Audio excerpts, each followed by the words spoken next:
Welcome to Electrified. It's your host, Dylan Loomis. A happy Wednesday to all of you, and a quick shout out to my newest patron, Thomas A. Greatly appreciate the support.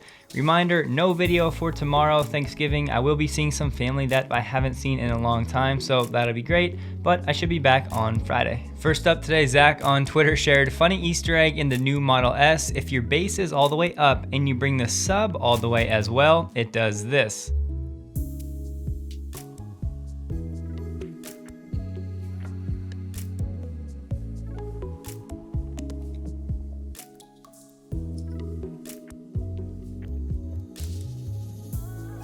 So I thought that was pretty neat. Now, here we have a just ridiculous news item. So this out of Giga Berlin, this was yesterday. Apparently, some people are now calling for, you guessed it, another objection period for this final permit for approval for Giga Berlin.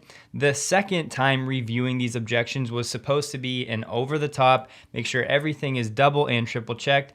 And now they're talking about a third period. And who exactly is pushing for this? Well, the NABU, the Bund, the Green League, and Naturfreund, and as mentioned, this was yesterday. They criticized the fact that some parts of the discussion were no longer blackened out, but that public participation for the application was already over.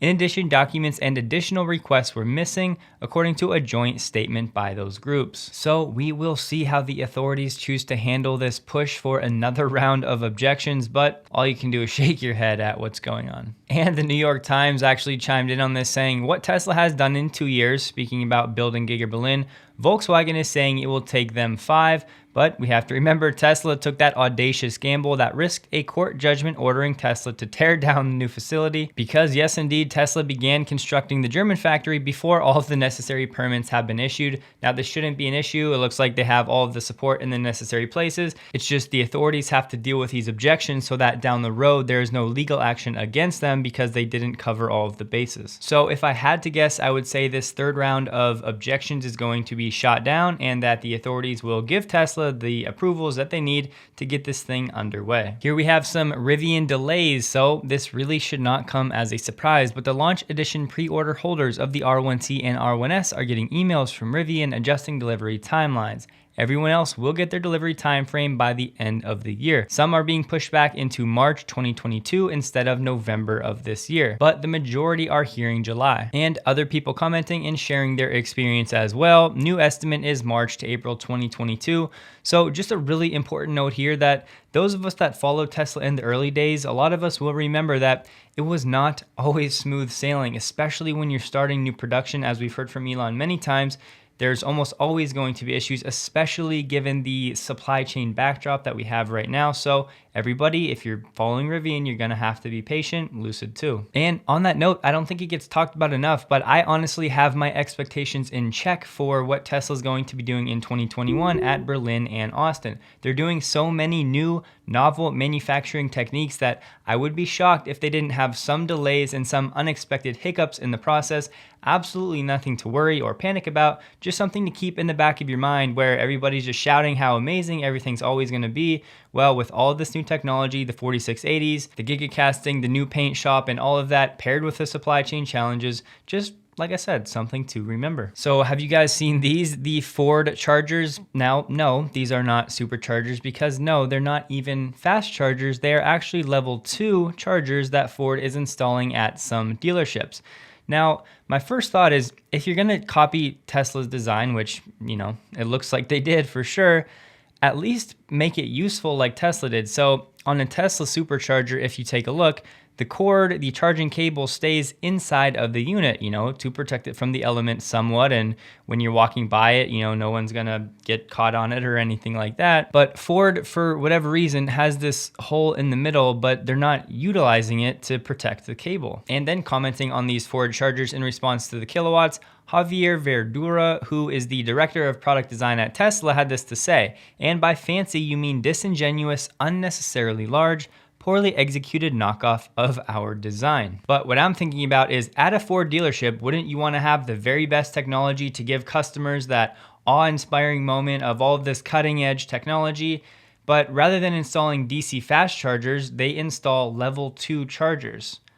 For me, it just doesn't make any sense, but let me know, what do you guys think? And a random but quick update here, I finally finished watching the Countdown Inspiration 4 Mission to Space on Netflix. Just a reminder, if you didn't have a chance to watch the series, I would highly recommend a watch. And on that note, I'd like to thank the sponsor of today's episode, Surfshark. Did you know that every country's Netflix library is different? Since Surfshark can actually make your IP address look like it's in a different country, you can unlock 3,200 servers across 65 countries to stream Netflix with no bandwidth limits, and you can do so privately. And you guys will love this part. Surfshark has a clean web feature that blocks ads and malware before they can load, which will save mobile data usage and improve your browsing speed. And yes, this works on any device. So if you want maximum protection and privacy for your internet activity at home or on the go, Surfshark is honestly a great affordable option. The Surfshark interface is really easy to use, and Surfshark is actually one of the only VPNs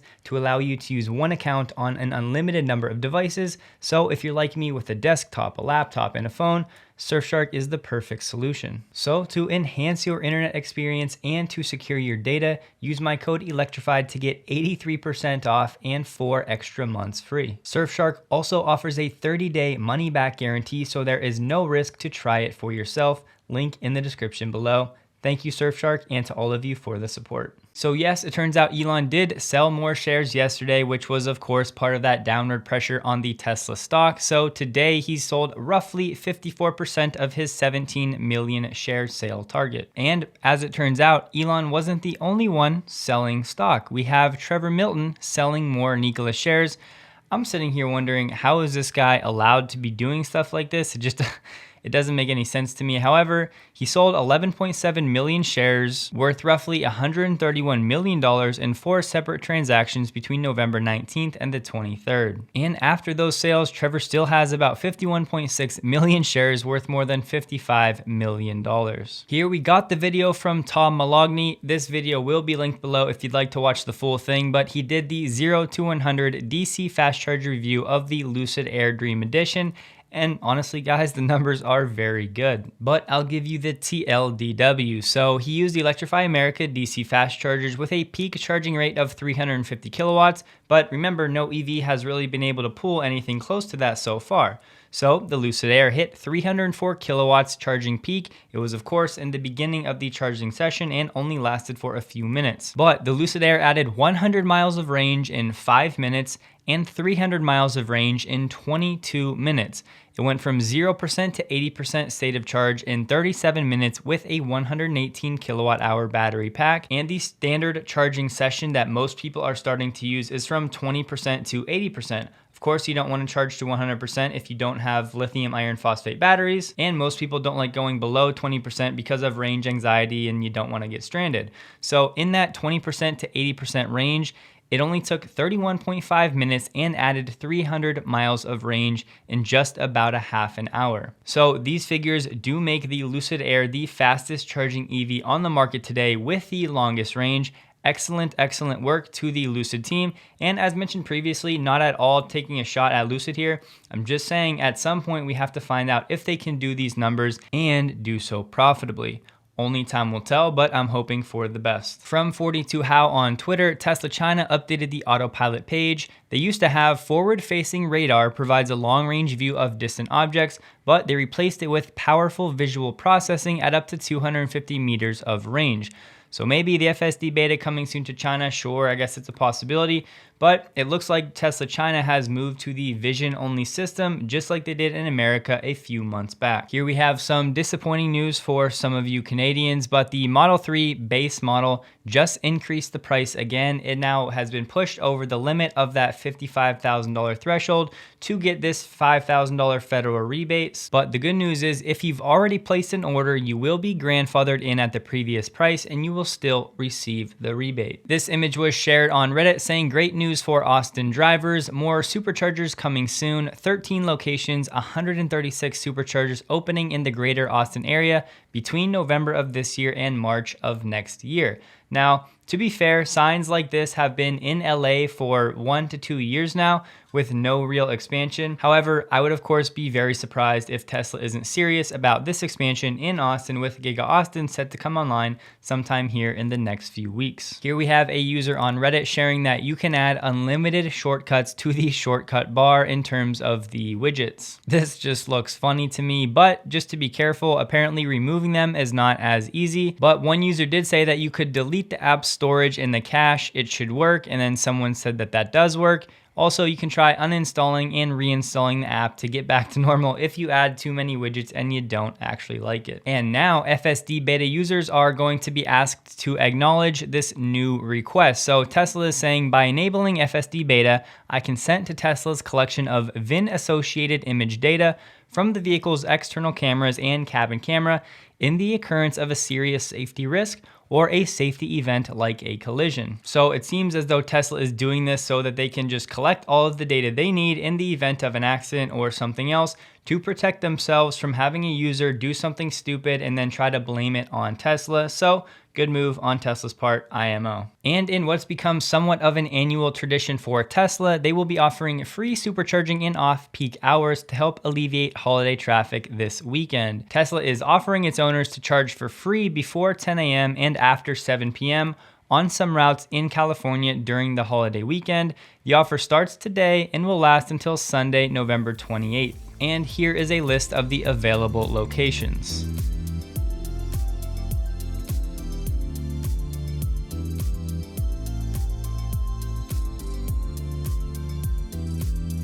So that's all of the EV news for today. The rest of the video will be about something else, but if you're only here for EV news, feel free to leave. Have a wonderful Thanksgiving. Thank you for watching. I'll see you guys Friday. And for the rest of you, so just a brief word on Cardano. So some of you know I've been studying the crypto space basically since summer of last year. You know, I'm a big fan of Bitcoin, big fan of Ethereum, but Cardano is just different. This is a world-changing technology, and people are sleeping on it just like they slept on Tesla in the early days. The FUD and uncertainty, and the people shouting that Cardano is a ghost chain and that it's dead because they've been taking their time developing the most peer-reviewed, scientifically verifiable, mathematically provable blockchain. It's literally one of the best technologically verified blockchains in existence, and more importantly, they're bringing this technology to real-world applications, serving the unserved in places where they don't have internet access, they don't have access to banking. Cardano and Charles Hoskinson, the founder of Cardano, the co-founder of Ethereum, by the way, this man reminds me so much of Elon Musk. Absolutely God-given, brilliant person, but he pairs it with wanting to serve the world. He's not out to serve himself. He is out to change the world, to make the world a better place. And over the last 5 years, they've been building up behind the scenes. So I desperately want to talk about the specifics and why they chose Haskell programming language and why their fees are lower and why I'm more confident in Cardano to actually change the world than some of these other projects. That will all come in time. And I don't really even know why I'm ranting, other than I'm just overflowing with excitement and conviction on this project, not just from an investment standpoint, but because of the ethos and what Cardano is about. It's all about community and long-term planning and on-chain governments, giving the people a voice to vote and have a say in a true decentralized autonomous organization, building this brand new ecosystem and infrastructure for the world to run on top of.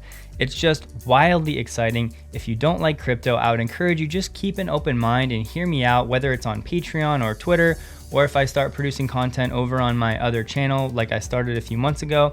I'm not exactly sure what the future will look like. I'm teaching my wife about it right now so she can maybe start helping to educate people, because the reason I started talking about Tesla on YouTube was to fight some of the FUD, to help bring truth to what Tesla was doing. And I saw this back in 2012. I just knew Tesla was going to be a world changer, and I have those same feelings about Cardano. And it's one of those projects that I will feel great about putting my hard-earned capital behind to support the mission. Yes, I think the financial upside is massive. This is not financial advice, but for me, it's more important to feel good about where I'm deploying my capital. And Cardano is going to be a world changer. They are out serving the world for the better, It's a beautiful thing. There are so many details that we'll talk about in the future, but I just had to say I'm stupidly excited about this project. Not in the short term, not saying the price is gonna ramp. I don't care about the price of ADA in the short term. And if you're out there and you just think that all blockchain or crypto is the dollar value of these coins or these tokens, I would just encourage you, you have a lot of learning left to do. For me, it's not at all about the price of ADA. So I just had to get this out there and make a quick mention of it. Now, don't worry at all. Electrified is still my main focus. I want to make the content even better, spend more time researching. I'm just saying Cardano deserves someone to fight for the truth, to help educate people on what's really going on with this world-changing technology. So that is all. Please take a second to like the video. If you did, stay tuned for all of that Cardano stuff. And with that, I hope you guys have an awesome Thanksgiving. Enjoy whatever you end up doing, and I'll catch up with you guys on Friday.